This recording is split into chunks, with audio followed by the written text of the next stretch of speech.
Hi, this is Coach Cutlow. I'm driving through Mulholland and I just wanted to hi to you guys and say that words and emotions are so important. And I wanted you to also look at the beautiful view of the hillside and see how peaceful it is up here. Everyone knows LA is very congested, but this is like a hidden jewel that you can drive and back up. So, at any rate, I'm coming to you to encourage your words, to be careful about the words you speak and the meaning and the vibration behind the words, and also how it feels in your body. When you say something, how does it feel in your stomach? How does it feel in your mind? Do you feel very optimistic and happy when you say something? Or do you feel angry or just, enraged? Or you feel like sunshine and you feel great and you feel hopeful and you feel that your dreams and your aspirations and your goals are all manifesting? If so, you're on the right track. And if not, you could just tweak it. There's no right or wrong. It's just helping us become a better version of ourselves. And you're a wonderful person. We all have this great nature. We just had so much junk put into us growing up. Some of our decision makings may be based on that, or our environment of, where we live, and if we are a TV watcher, if we read, it influences us. If we travel, it influences us. If you travel internationally, it raises your vibration. The highest level that will not be raised without international travel. I remember Kevin Trudeau used to talk about that. So these are so many things that we should be mindful of, uh, that will help aid us into becoming better. So watch your verbiage. Pay attention to the company that you keep. If you're around people that are high vibrating, that's always encouraging and not complaining, telling you about all their problems and all the bad things that are going on. If you feel drained instead of excited and thankful that you hung around them and you had a great visit with them, or do you feel like, oh, I need an aspirin, I need a break? Check that out, because they can be wonderful people. However, they're just vibrating the way they were taught to focus on the problem instead of focusing on the solution.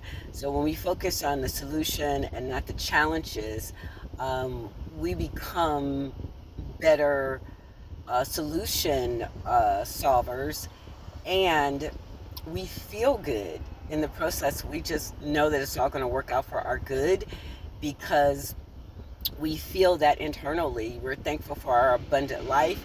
We're thankful for our abundant resources and our families and our friends and every good blessing that we have. And be mindful. I had somebody say to me, a family member, like, how much do you have to be grateful for?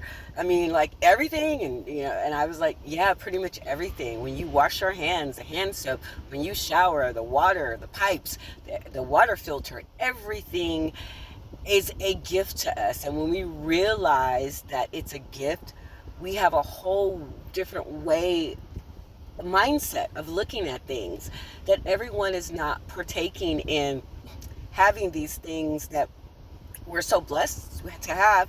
We just don't even look at it as a blessing anymore.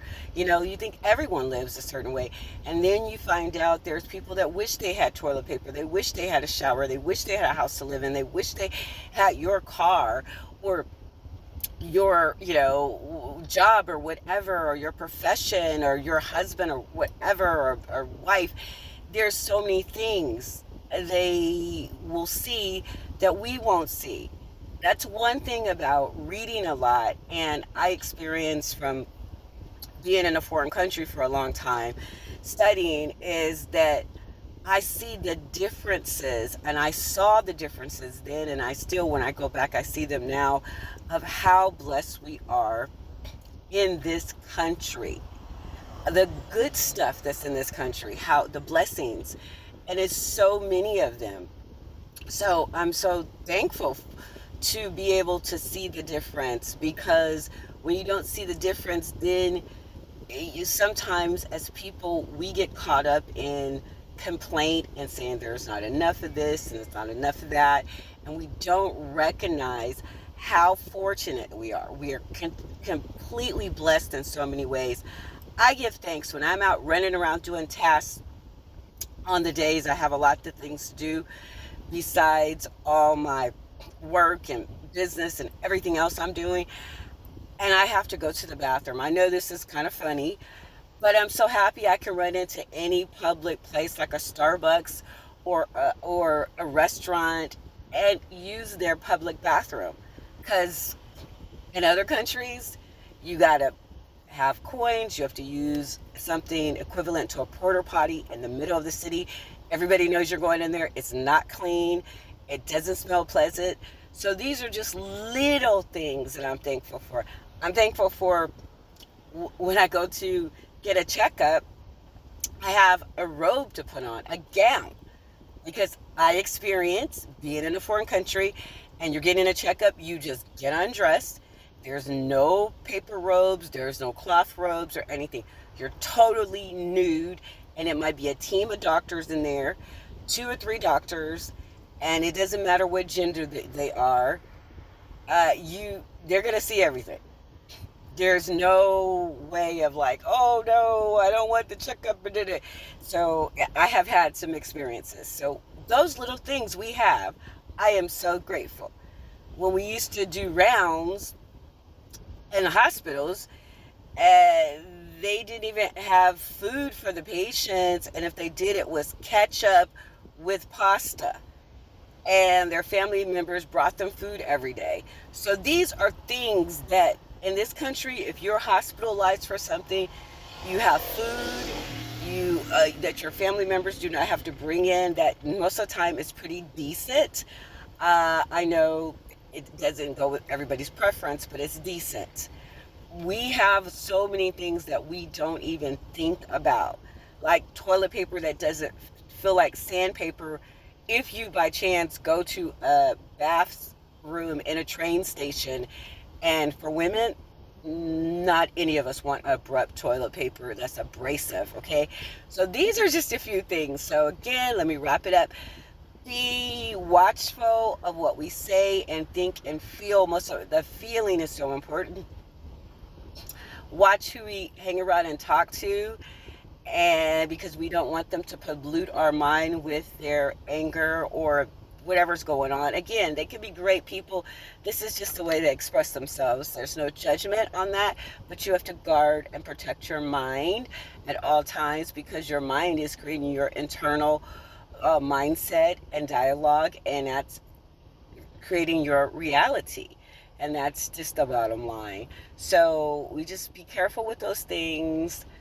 Give Be thankful, appreciative for everything, and see how doors open up.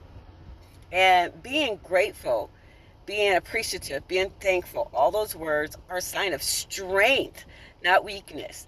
That's like when you thank people for their kindness in public, when they help you, whatever, when you're conducting a task or whatever, you are saying, I appreciate the spirit in that person, and they went the extra mile and they took the time to do the extra mile. Napoleon Hill talks about the extra mile and going the extra miles and what blessings you get out of it. Kevin Trudeau, the same thing.